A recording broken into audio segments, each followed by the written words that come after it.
ex-namorado ter dito, vá para casa que aqui não é lugar de mulher, era um outro motivo, porque aqui se encontram 4 pessoas procuradas e encontradas com muita dificuldade, porque aquelas poucas que tiveram coragem de ir contra a vontade das mães ou dos pais e fazer alguma coisa na política, hoje não tem coragem de se apresentar.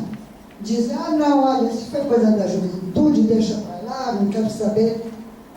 Tinha muito atrás disso o problema da família. A família se envergonhava, porque a moça já era um milagre que estivesse na faculdade. Eles preferiam que nós casássemos e fôssemos mães de família. Basta. Qualquer imagem.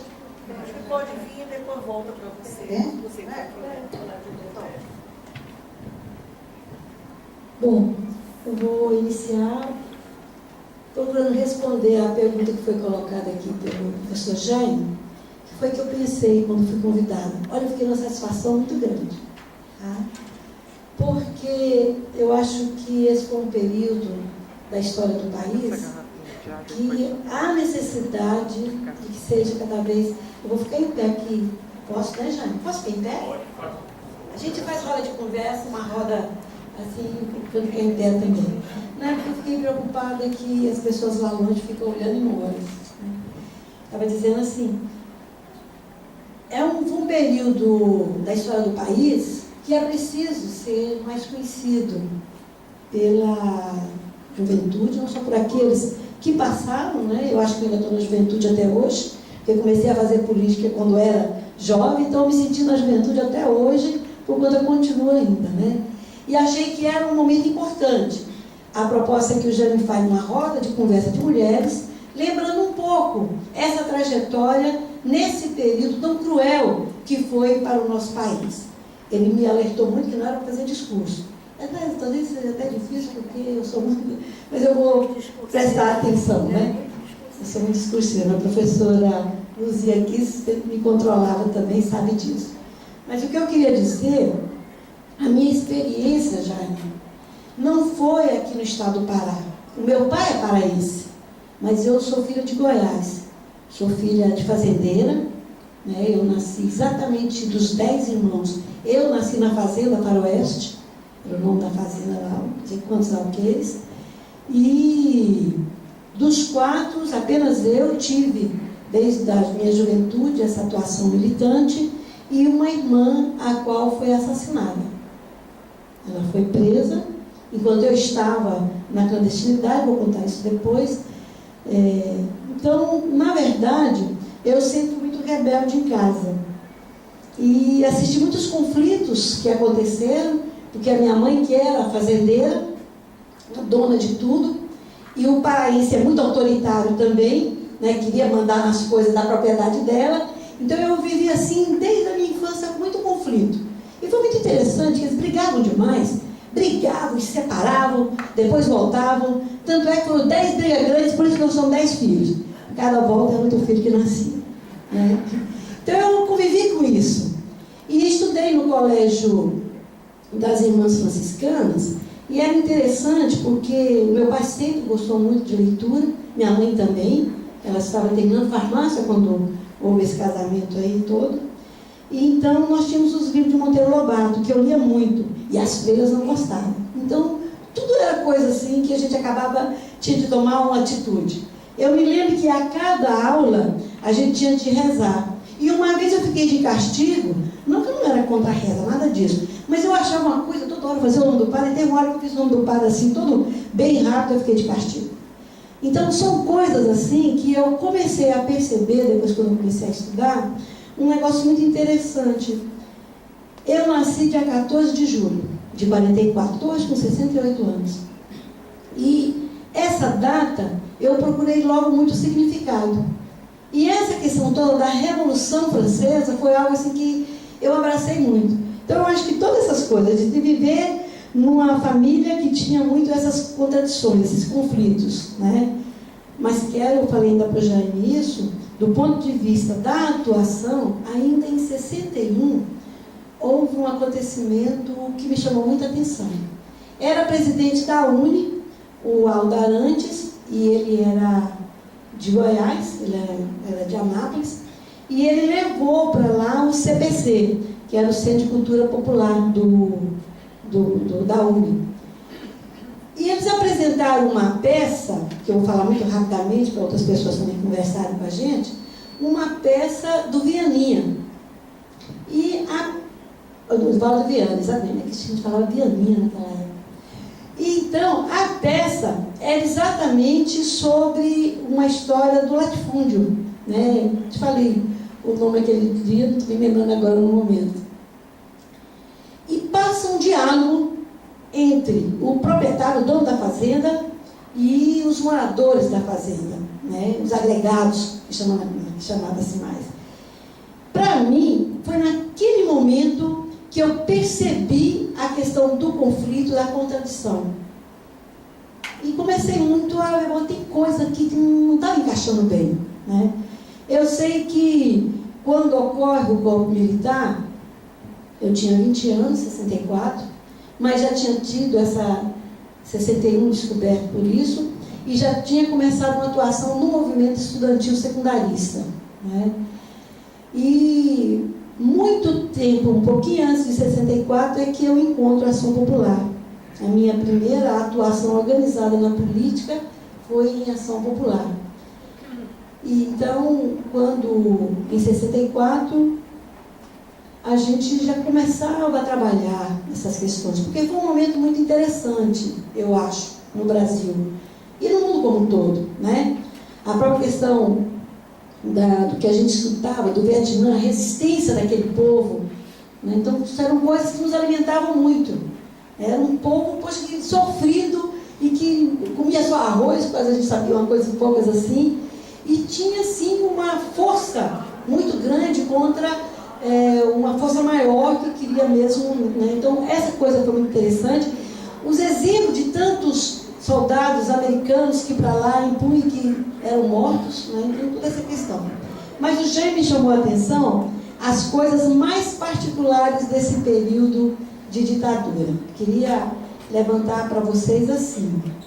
Eu hoje sou divorciada, mas essa história do meu passado nesse período da ditadura militar não pode ser contada como se fosse simplesmente uma pessoa, até porque foi nesse período todo também que foi formada a minha família como um todo, né?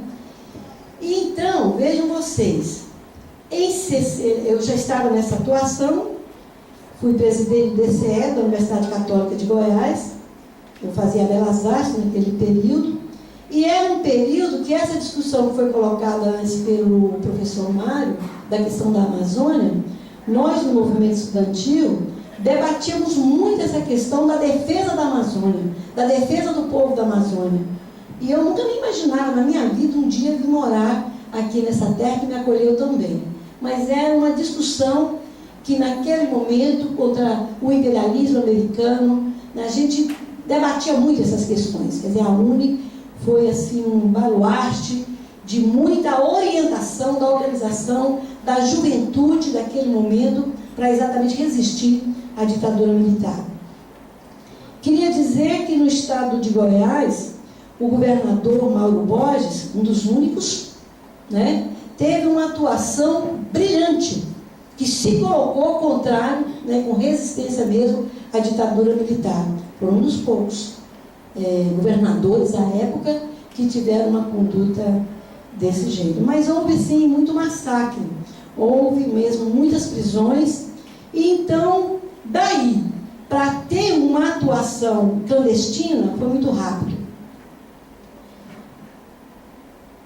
Eu estou preocupada que estou falando demais, eu não vi o tempo, você tem que mostrar para a gente como é que para outra pessoa falar, né?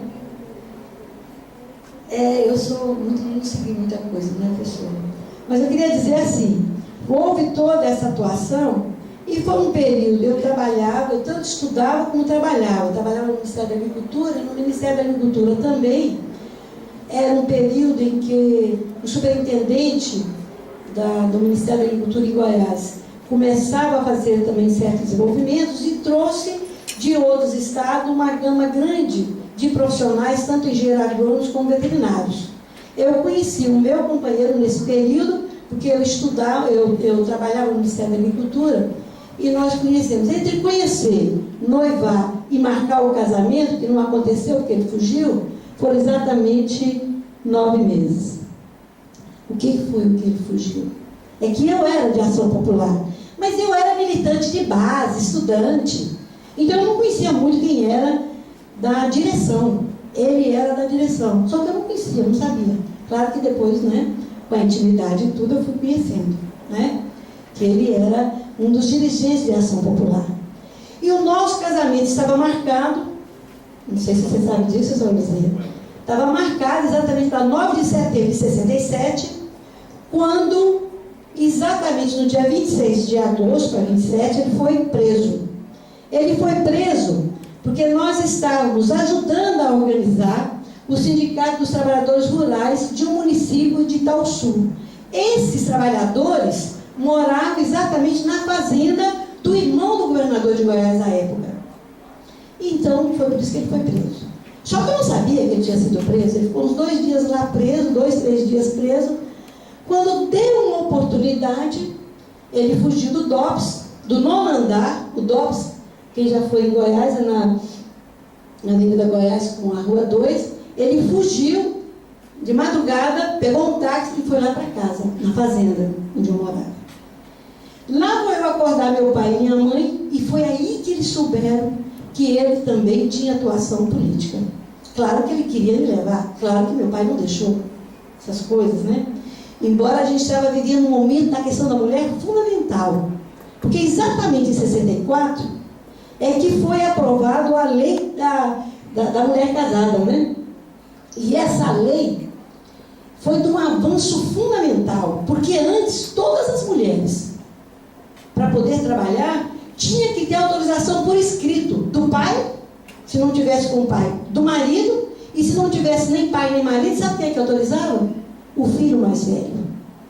Então era um momento também, né, que as mulheres já estavam tomando, né, um outro olhar para a sociedade.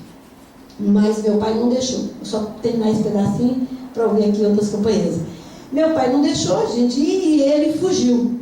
Ele fugiu, exatamente 9 de setembro, os militares foram lá no lugar que ia ser o casamento. E eu tive que avisar para todo mundo, por telefone, que não ia ter mais casamento, porque o noivo fugiu, né? E que também devolver presentes, que eu já tinha recebido muitos presentes. E essa foi uma oportunidade que logo depois, como ele fugiu e a polícia queria saber o paradeiro dele, o meu pai me entregou para a polícia. E minha mãe depois me tirou. Esses conflitos entre eles eram assim o tempo todo. Mas ele entregou pela legalidade. E eu perguntar só algumas coisas, não ia dar nada, essas coisas assim todas, né? Tudo bem. A gente quer ouvir as outras conversas também, depois a gente volta para ver como essas coisas se aprofundam e como mexe. Olha, a juventude, ela quer tudo, mas tem seus sonhos. E a mulher da idade que eu estava também tinha esse sonho do casamento. Não aconteceu. Aconteceu depois, outras coisas, depois eu volto a falar.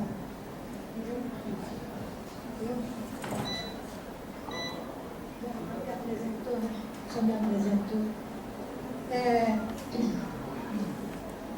Essa pergunta que o Jaime fez, né? Para mim não fez, mas agora ele fez, né? O que passou na cabeça quando foi convidada. Bem, perguntou agora e eu, no momento em que ele me perguntou, já que nós já sabíamos a referência da palestra, que seria uma sequência, né, uma conversa de mulheres sobre, eu pensei assim, mas eu não fui presa, né? Eu fui presa. Aí eu perguntei para ele, aí eu mandei um e-mail, nós ficamos falando por e-mail, né? Que referências eu posso ter para poder ter essa conversa? Eu sou meio assim, eu gosto de sequência, de saber alguma coisa que alguém quer que eu diga, né? E aí ele me mandou um roteiro, né? Um roteiro, olha, a senhora faz isso, a senhora pode seguir isso aqui. Na verdade, eu fui organizar, está todo mundo ouvindo? Tá, né? Eu fui organizar a minha, pode levantar também. Eu tenho algumas coisas escritas aqui, mas é apenas para eu me lembrar.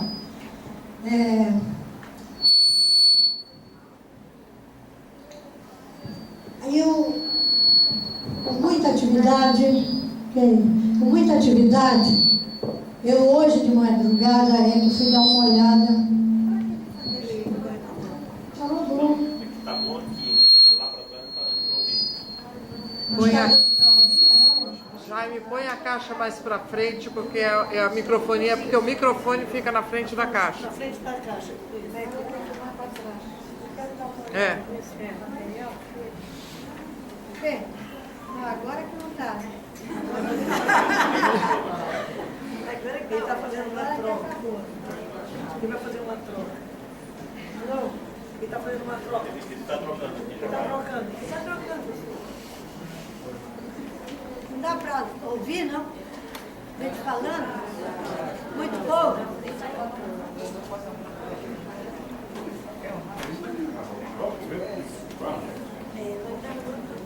está pegando o microfone. Já vai te entregar. Eu